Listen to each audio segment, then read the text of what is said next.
আমরা তোমার প্রতি ঈমান এনেছিলাম, তোমার দেখানো পথ অনুযায়ী, রাসূলের দেখানো পথ অনুযায়ী সেই পথে আমাদের জীবন উৎসর্গ করে দিয়েছিলাম। তোমার দিনের পথে আমরা আমাদের জীবনটাকে বিলিয়ে দিয়েছিলাম এবং পরিচালনা করেছিলাম।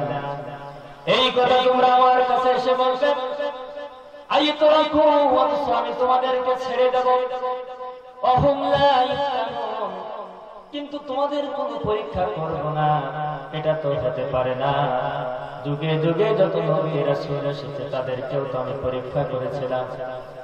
যুগে যুগে যত নবী রাসূল এসেছিল, তাদের যত অনুসারী এসেছিল তাদেরকে আমি পরীক্ষা করেছিলাম। ওয়ালাকাদ ফাতান্নাল্লাযীনা মিন ক্বাবলিহিম ফালা ইয়া'লামান্নাল্লাহুল্লাযীনা সাদাকু ওয়ালা ইয়া'লামান্নাল কাযিবিন। আল্লাহ তাআলা বলেন, তোমাদের পূর্বে যারা এসেছিল আমি তোমাদেরকেও পরীক্ষা করেছিলাম। শুধুমাত্র তোমাদের পরীক্ষা করছি না, পরীক্ষা করব না। হযরত মূসা আলাইহিস সালাম তিনি ছিলেন একজন নবী।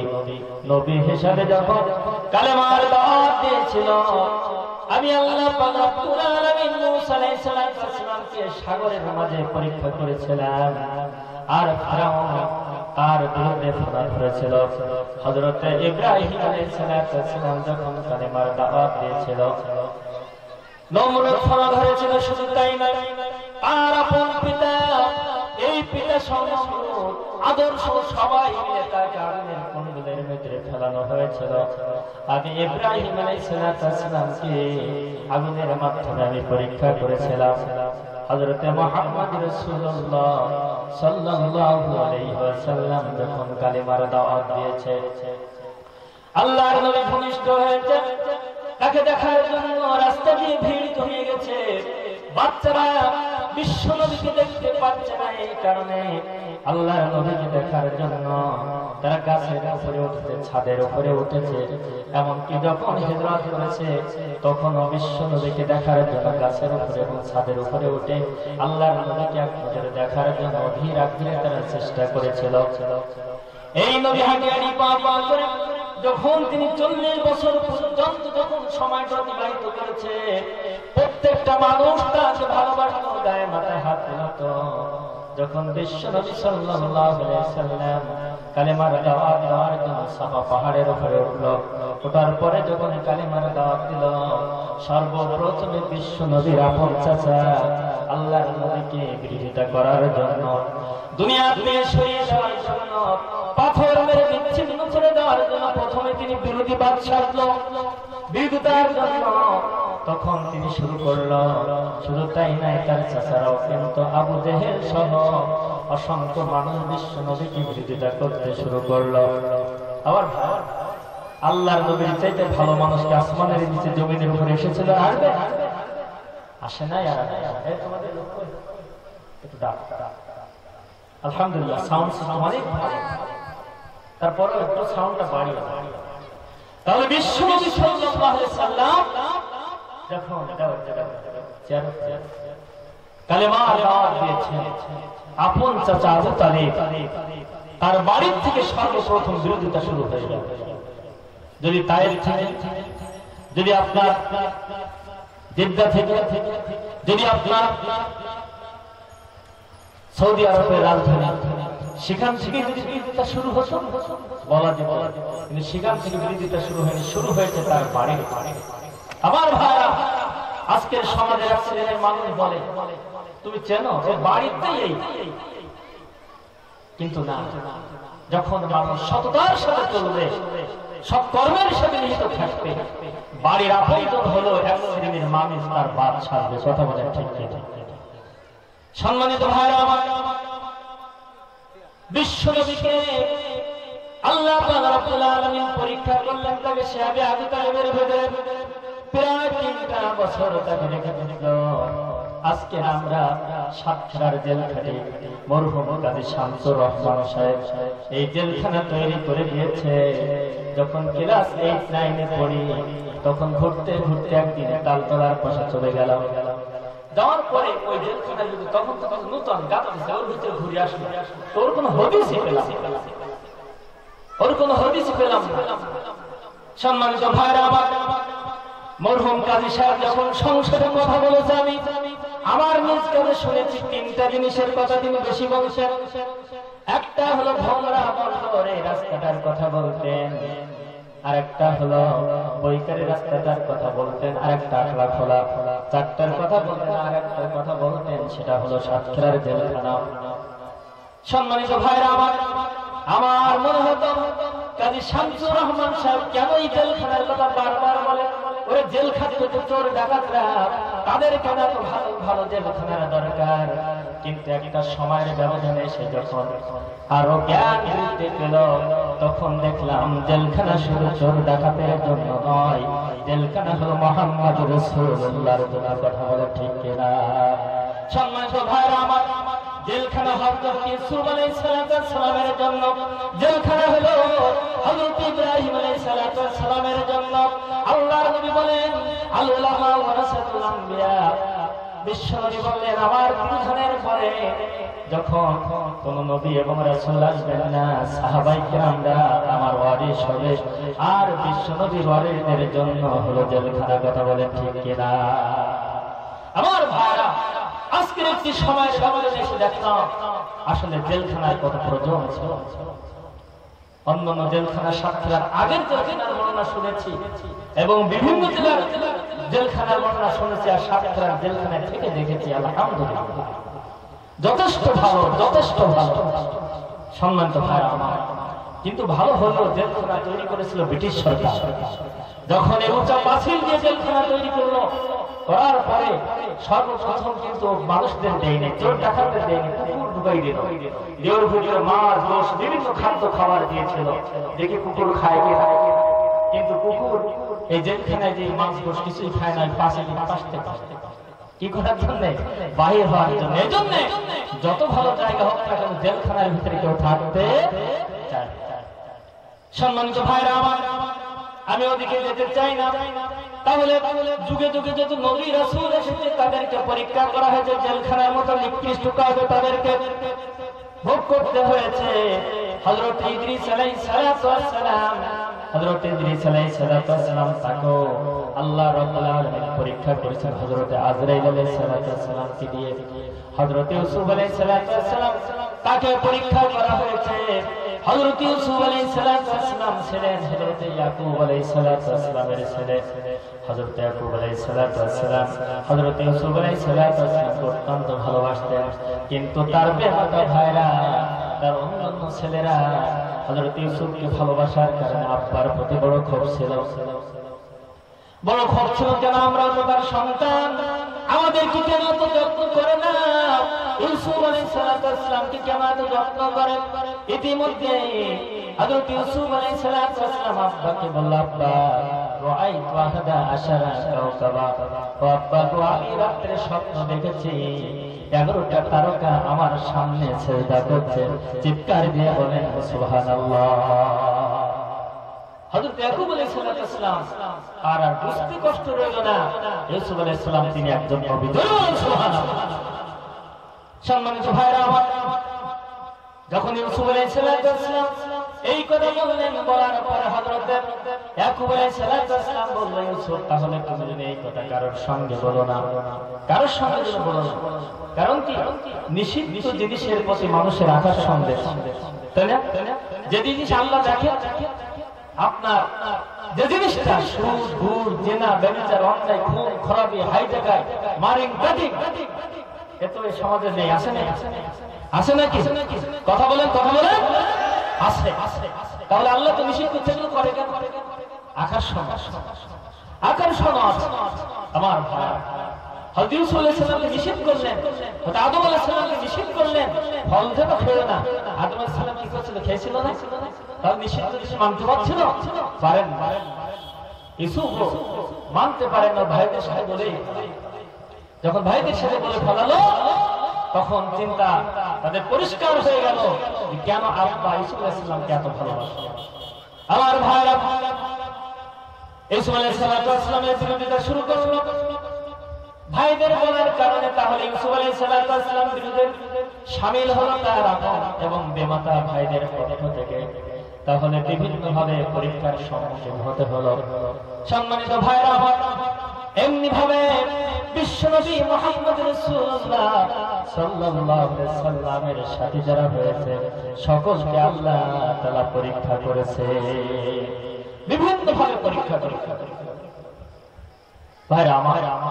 কিন্তু আজকে আমাদের সমাজের এক শ্রেণীর মানুষ আমরা রয়েছে, একটু যদি পরীক্ষার সম্মুখীন হতে হয় ছেলেকে ডেকে গেলে খবরদার, সময় কিন্তু খারাপ। কথা বলেন, কথা বলেন আমার ভাইরা।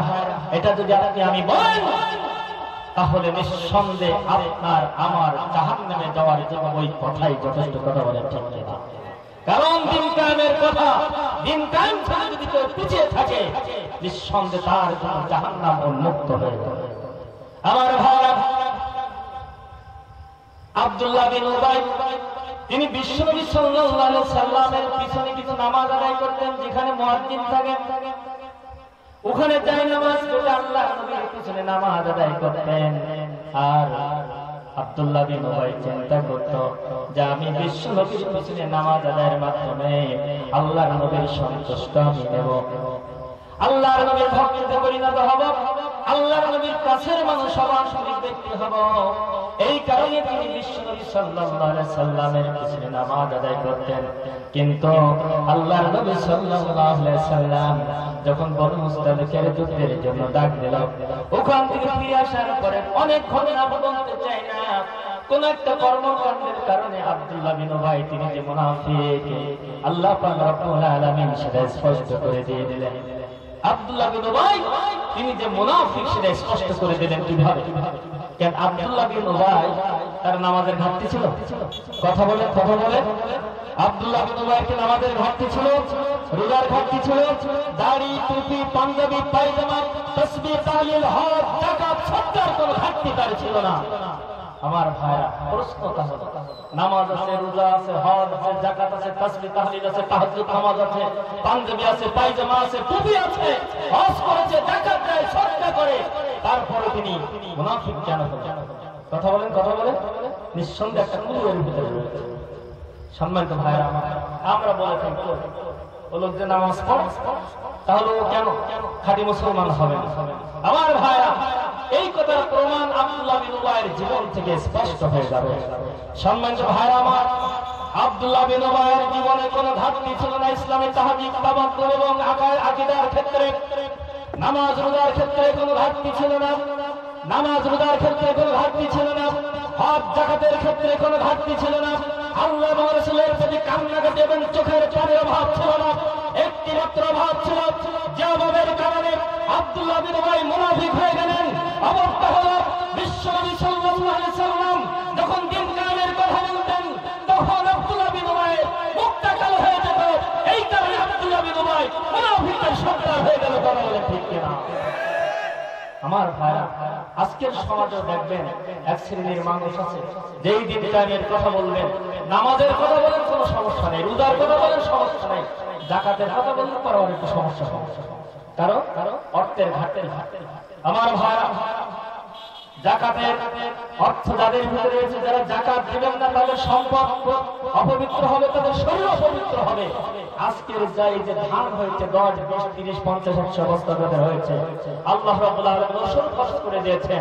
যেমন ফরজ নামাজ, রোজা, হজ, যাকাত, দান, সদকা সবকিছু যেমন ফরজ ওসর করে দেওয়া আল্লাহ তাআলা খরচ করে দিয়েছেন। হাত করেন তো দেখি ভাই ওসর দিয়েছে। আমার ভাইরা, ওসর না দেন তাহলে আপনার ধানগুলো, আপনার ফসলগুলো সব হারাম হয়ে যাবে। সম্মানিত ভাইরা আমার, এজন্য আল্লাহর বিধান মানতে হবে ঠিকই। নামাজ, রোজা, হজ, যাকাত দিয়ে শুধু আল্লাহর বিধান মানা সম্ভব হবে না। যদি হতো তাহলে আব্দুল্লাহ বিন উবাই তিনি মুনাফিকদের সর্দার হতেন। সূরা আল মুনাফিকুনের ভিতরে বিস্তারিত ঘটনা আছে, আপনারা পড়ে নেবেন, আমার কাছে বলতে হবে না। আমি আপনাদেরকে দ্বিধাদ্বন্দ্বের সাগরে দেই নাই, বরং আপনাদের চিন্তার সাগরে কথার উপস্থাপন করেছি। যে শুনি বুঝে দেখেন, পড়ে দেখেন। আমার ভাইরা, এজন্য আল্লাহ রাব্বুল আলামিন যুগে যুগে যুগে যুগে নবী রাসূল এসেছে, সকলকে পরীক্ষা করা হয়েছে। আজকের যারা আজকের যদিও নবী রাসূল এই সমাজের ভিতরে নাই, তারপর তাদের পরীক্ষা করা হচ্ছে কোরআনের কথা বলার কারণে, কোরআনের পরে চলার কারণে। আজকে যারা ভালো মানুষদের খেলায় যাচ্ছে, লাশের বাইরে হয়ে আসছে, কিন্তু কোন তদন্ত আজকে হচ্ছে না। কথা বলেন ঠিক কিনা?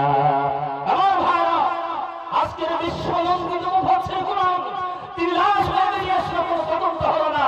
আমার ভাইরা, দুনিয়ার আদালতে যদি আজকে তদন্ত না হয়, আপনার সাক্ষী থাকেন দুনিয়ার জীবনে আগামীতে মৃত্যুর উপরে আল্লাহ আদালত থেকে তারা কোনোদিন ছাড় পাবে না। কথা বলেন ঠিক কিনা? আল্লাহর আদালতে যদি পাই, হিসাব দিতে হবে একটি সেকেন্ডের জন্য। লা ইউগাদিরু সাগীরাতাও ওয়ালা কাবীরাতাও ইল্লা আহসাহা। তারা বলবে কি আশ্চর্যজনক কিতাব, কিয়ামত কাতিবিন নোট করেছে, আজকে এখানে সামান্যতম রাতের রাতে অন্যায়টা করেছি সেটাও এখানে লিপিবদ্ধ আছে। আমার ভাইরা, অন্যায়ের ভিতরে আমরা সম্পৃক্ত থাকতে পারি, কিন্তু তওবার দরজা খোলা আছে। কথা বলেন ঠিক কিনা? আমার ভাইরা, আল্লাহ তাআলা বলেন, ইন্নাল্লাযীনা ফাতানুল মুমিনিনা ওয়াল মুমিনাতি সুম্মা লাম ইয়াতুবু ফালাহুম আযাবু জাহান্নাম ওয়া লাহুম আযাবুল হারীক। আল্লাহ তাআলা বলেন, নিশ্চয়ই যারা মুমিন মুমিনাকে কষ্ট দিয়েছে, মুমিন মুমিনাকে ঘর বাড়িতে থাকতে দেয় না, যদি তারা আজকে তওবা করে নাই, কোনো কথা নেই, আল্লাহর তওবার দরজা খোলা আছে। শুধু তাই নয়, যত অন্যায় অপকর্ম রয়েছে, অপদস্থ রয়েছে, এর জন্য যদি আল্লাহর কাছে তওবা করে, আল্লাহ তাআলা বলেন, তুবু ইলাল্লাহ, তোমরা তওবা করে আমার দিকে ফিরে এসো, আমি তোমাদের তওবা কবুল করার জন্য বসে আছি। তবে নামাজের পরে আসসালামু আলাইকুম ওয়া রাহমাতুল্লাহ, আসসালামু আলাইকুম ওয়া রাহমাতুল্লাহ, এই তওবা কিন্তু আমরা তওবা করি মানে আল্লাহর সাথে মুনাফিকি করি, আল্লাহর সাথে ঠাট্টা করি, আল্লাহর সাথে রসিকতা করি। কথা বলেন ঠিক না? তওবা বন্ধ হবে, ফিরে আসতে হবে, ওই কাজটা করা যাবে না। যদি হয়ে যায় আবার তওবা করে ফিরে আসতে হবে, তৃতীয়বার যদি কোনো অবস্থাতে না হয়। আল্লাহ তাআলা বলেন, যদি তওবা না করে, অথচ মুমিন মুমিনাকে কষ্ট দিয়ে দুনিয়া থেকে বিনা তওবা চলে গেল, তাদের জন্য হারিক জাহান্নামের কঠিন শাস্তি অপেক্ষা করছে। কথা বলেন ঠিক না? আমার ভাইরা, এজন্য প্রত্যেক মানুষকে আল্লাহ তাআলা পরীক্ষা করেছেন, আর এই পরীক্ষার কারণে আপনি আমি যদি সরে দাঁড়াই, আল্লাহ তাআলা ওই আব্দুল্লাহ বিন উবাইয়ের কাছে নিয়ে যাবে, কোনো সন্দেহ নাই। সম্মানিত ভাইরা আমার, মৃত্যু আমাদেরকে অবশ্যই বরণ করতে হবে, মৃত্যুর স্বাদ প্রত্যেকেই বরণ করতে হবে। এই দুনিয়া প্রত্যেকেই ত্যাগ করে চলে যেতে হবে। এই দুনিয়াতে আপনি আমি থাকতে পারবো না, ওই কারেন্টার খুঁটিটা যুগ যুগ থাকবে, কিন্তু আপনি যে এক সেকেন্ড থাকবেন, আমি এক সেকেন্ড থাকবো, এর কোনো গ্যারান্টি নেই। কথা বলে ঠিক কিনা? আর যখন মৃত্যু হবে, এই মৃত্যুর যন্ত্রণা যে কত কঠিন, এমনকি নবীদের ক্ষেত্রে আল্লাহ তাআলা কিছুটা নমুনা দেখিয়েছে। হযরত ইদ্রিস আলাইহিস সালাম যখন তিনি বাড়িতে আছেন, দেখেন কিভাবে আল্লাহ তাআলা তাকে পরীক্ষা করেছেন। হযরত ইদ্রিস আলাইহিস সালামের কথা যখন আমার মনে আসে, আমাদের ইদ্রিস মুসার কথাটা আমার মনে পড়ে। আমার যখন প্রথম মামলা হয়েছে, পুলিশ এসেছে, রান্নাঘরের পেছনে খোঁজ খবর নিচ্ছে, আমার কথা বলছে, তখন পুলিশদের সাথে বলছে, তোমরা কার ব্যাপারে খোঁজ খবর নিতে এসেছো? আব্দুস সবুর আমাদের গ্রামের একটা সম্পদ।